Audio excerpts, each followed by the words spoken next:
Msichana huyo tangu akiwa mdogo alikuwa na uwezo wa kipekee wa kuponya kila kitu. Hata aliweza kuelewa mimea inazungumza nini. Lakini watoto wengine walimuogopa na kumuona wa ajabu. Hivyo hakuwa na rafiki wa rika lake katika sanatorium. Siku moja alimuona mvulana mpya aliyekuwa amewasili. Akamsalimia kwa uchangamfu, lakini mvulana huyo hakumjali kabisa. Ghafla akasikia mchwa akilia kuomba msaada. Akamwambia mvulana aache kuwachokonoa kwa fimbo, lakini bado hakumsikiliza. Na alipojaribu kumzuia, walinzi wake walitokea nyuma yake ghafla, jambo lilomtisha sana msichana huyo hadi akakimbia na kuamini mvulana ni mtoto mbaya. Muda mfupi baadaye akasikia mtu analia katika chumba cha hospitali. Akaenda haraka kuangalia na kugundua mbwa mdogo wa yule mvulana amejeruhiwa na mvulana hajui afanye nini. Ndipo msichana akatumia uwezo wake wa uponyaji haraka kutibu majeraha ya mbwa huyo, na mvulana alipoona amepona kabisa akashangaa sana. Kuanzia hapo wakawa rafiki wakubwa. Siku moja msichana akamuuliza mvulana tamanio lake ni nini, naye akasema anatamani kusimama tena na kuwa na miguu yenye afya.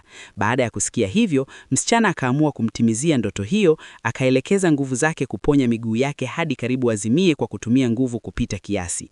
Lakini kwa bahati nzuri, mvulana akamdaka kwa wakati. Kisha msichana akamwambia kwa furaha kuwa tamanio lake limetimia. Mvulana akajawa furaha isiyoelezeka na kushindwa kuamini kuwa anaweza kusimama tena.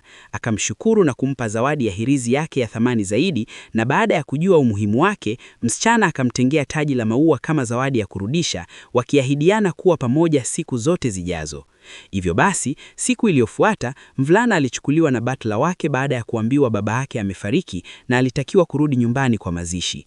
Licha ya kutokuwa na mapenzi kwa baba yake asiye mwaminifu, alisisitiza kurudi sanatorium kumtafuta msichana, na butler alazimika kumruhusu. Lakini aliporudi, hakumpata, kwani msichana alikuwa amechukuliwa na mkuu wa kituo, na wazazi wake wa kumzaa walipompata siku iliyotangulia, walimchukua nyumbani. Jambo lilomvunja moyo mvulana, kwani walitengana bila hata kuagana vizuri. Miaka 16 ikapita kwa haraka. Msichana akakuwa mrembo sana, lakini wazazi wake hawakumpenda na kumlazimisha aolewe na mwanaume tajiri badala ya dada yake mdogo. Hivyo akaenda nyumbani kwa mwanaume tajiri huyo kutekeleza ndoa hiyo. Lakini ndani ya chumba chake cha makusanyo akaona taji la maua alilolitambua mara moja kuwa ni lile alilomtengenezea mvulana miaka mingi iliyopita. Muda huo huo mwanaume tajiri akaingia, lakini hakumtambua na hata akasema hampendi na hatomuoa kamwe, jambo lilomkasirisha msichana na kuanza kubishana naye. Ndipo mama yake mwanaume akaingia na kusema bibi yake amezimia.